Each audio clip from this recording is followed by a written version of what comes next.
ಬಿಜೆಪಿಯವರು ಅವರ ಪರಿಹಾರ ಅವರದೊಂದು ವಿಶ್ವವಿದ್ಯಾನಿಲಯ ಇದೆ. ವಾಟ್ಸಪ್ ವಿಶ್ವವಿದ್ಯಾನಿಲಯ ಅದರ ಹೆಸರು.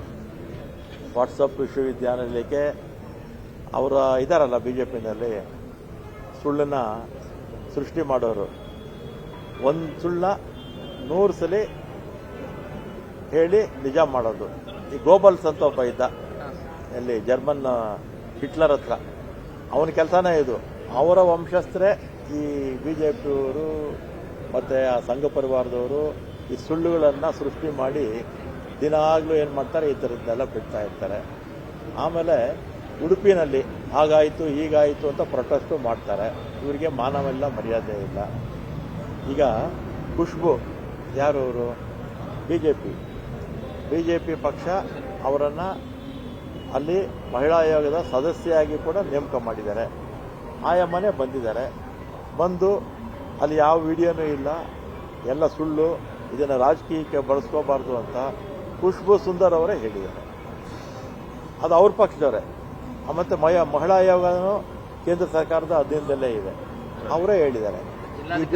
ತಪ್ಪು ಮಾಹಿತಿ ಕೊಟ್ಟಿದ್ದಾರೆ ರಾಜ್ಯ ಸರ್ಕಾರ ಅಂತ ಈಗ ನಮಗೆ ಈಗ ರಾಜ್ಯದಲ್ಲಿ ಬಿಜೆಪಿಯವರಿಗಿಂತಲೂ 100 ಪಾಲು ಒಳ್ಳೆ ಅಡ್ಮಿನಿಸ್ಟ್ರೇಷನ್ ನಾವು ಹಿಂದೆನೂ ಕೊಟ್ಟಿದ್ದೀವಿ, ಇವತ್ತು ಕೊಡ್ತೀವಿ. ಈ ಬಿಜೆಪಿಯವ್ರ ಥರ ಕಳಪೆ ರಾಜಕೀಯ, ಕಚಡ ರಾಜಕೀಯ ನಾವು ಮಾಡೋಕ್ಕೆ ಹೋಗೋದಿಲ್ಲ. ಈ ರೀತಿ ಸುಮ್ಮನೆ ಆಪಾದನೆ ಮಾಡೋದು, ಈ ಥರ ವಾಟ್ಸಪ್ ಯೂನಿವರ್ಸಿಟಿ ಮುಖಾಂತರ ಅಪಪ್ರಚಾರ ಮಾಡೋದು ಅವರು ಹುಟ್ಟುಗುಣ. ಅದು ಆ ಹುಟ್ಟುಗುಣ ಸುಟ್ಟರು ಹೋಗಲ್ಲ ಅಂತಾರಲ್ಲ, ಆ ಸೋತರು ಬುದ್ಧಿ ಬಂದಿಲ್ಲ ಇನ್ನೂ ಅವ್ರಿಗೆ. ಸೋತರು ಇನ್ನೂ ಬುದ್ಧಿ ಬಂದಿಲ್ಲ. ಜನ 115-16 ಸ್ಥಾನ ಇತ್ತು, 20 ಇತ್ತು ಅವ್ರದ್ದು, 65 ಇಳಿಸವ್ರೆ. ಇದೇ ರೀತಿ ಮಾಡ್ತಾ ಇದ್ರೆ ಅವ್ರಿಗೆ ಮುಂದಕ್ಕೆ 30-35 ಸೀಟು ಬರೋದಿಲ್ಲ ಬಿಜೆಪಿಯವರು ಅವರ ಪರಿಹಾರ ಅವರದೊಂದು ವಿಶ್ವವಿದ್ಯಾನಿಲಯ ಇದೆ. ವಾಟ್ಸಪ್ ವಿಶ್ವವಿದ್ಯಾನಿಲಯ ಅದರ ಹೆಸರು. ವಾಟ್ಸಪ್ ವಿಶ್ವವಿದ್ಯಾನಿಲಯಕ್ಕೆ ಅವರ ಇದಾರಲ್ಲ ಬಿಜೆಪಿನಲ್ಲಿ ಸುಳ್ಳನ್ನ ಸೃಷ್ಟಿ ಮಾಡೋರು. ಒಂದು ಸುಳ್ಳ 100 ಸಲ ಹೇಳಿ ನಿಜ ಮಾಡೋದು. ಈ ಗೋಬಲ್ಸ್ ಅಂತ ಒಬ್ಬ ಇದ್ದ ಎಲ್ಲಿ ಜರ್ಮನ್ ಹಿಟ್ಲರ್ ಹತ್ರ, ಅವನ ಕೆಲಸನೇ ಇದು. ಅವರ ವಂಶಸ್ಥರೇ ಈ ಬಿಜೆಪಿಯವರು ಮತ್ತು ಆ ಸಂಘ ಪರಿವಾರದವರು ಈ ಸುಳ್ಳುಗಳನ್ನು ಸೃಷ್ಟಿ ಮಾಡಿ ದಿನಾಗ್ಲೂ ಏನು ಮಾಡ್ತಾರೆ, ಈ ಥರದ್ದೆಲ್ಲ ಬಿಡ್ತಾ ಇರ್ತಾರೆ.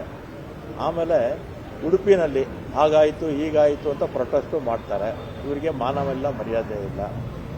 ಈಗ ಖುಷ್ಬು ಯಾರು ಅವರು ಬಿಜೆಪಿ ಪಕ್ಷ ಅವರನ್ನು ಅಲ್ಲಿ ಮಹಿಳಾ ಆಯೋಗದ ಸದಸ್ಯೆಯಾಗಿ ಕೂಡ ನೇಮಕ ಮಾಡಿದ್ದಾರೆ. ಆಯಮ್ಮನೆ ಬಂದಿದ್ದಾರೆ. ಬಂದು ಅಲ್ಲಿ ಯಾವ ವಿಡಿಯೋನೂ ಇಲ್ಲ, ಎಲ್ಲ ಸುಳ್ಳು, ಇದನ್ನು ರಾಜಕೀಯಕ್ಕೆ ಬಳಸ್ಕೋಬಾರ್ದು ಅಂತ ಖುಷ್ಬು ಸುಂದರ್ ಅವರೇ ಹೇಳಿದ್ದಾರೆ. ಅದು ಅವ್ರ ಪಕ್ಷದವರೇ. ಮತ್ತು ಮಹಿಳಾ ಆಯೋಗನೂ ಕೇಂದ್ರ ಸರ್ಕಾರದ ಅಧೀನದಲ್ಲೇ ಇದೆ, ಅವರೇ ಹೇಳಿದ್ದಾರೆ.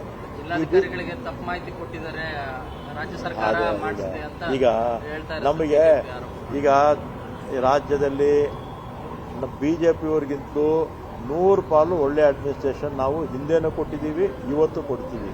ಈ ಬಿಜೆಪಿಯವ್ರ ಥರ ಕಳಪೆ ರಾಜಕೀಯ, ಕಚಡ ರಾಜಕೀಯ ನಾವು ಮಾಡೋಕ್ಕೆ ಹೋಗೋದಿಲ್ಲ.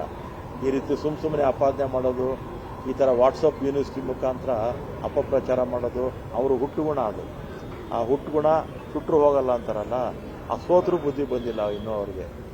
ಸೋತರು ಇನ್ನೂ ಬುದ್ಧಿ ಬಂದಿಲ್ಲ. ಜನ 115-16 ಸ್ಥಾನ ಇತ್ತು, 20 ಇತ್ತು ಅವ್ರದ್ದು, 65 ಇಳಿಸವ್ರೆ.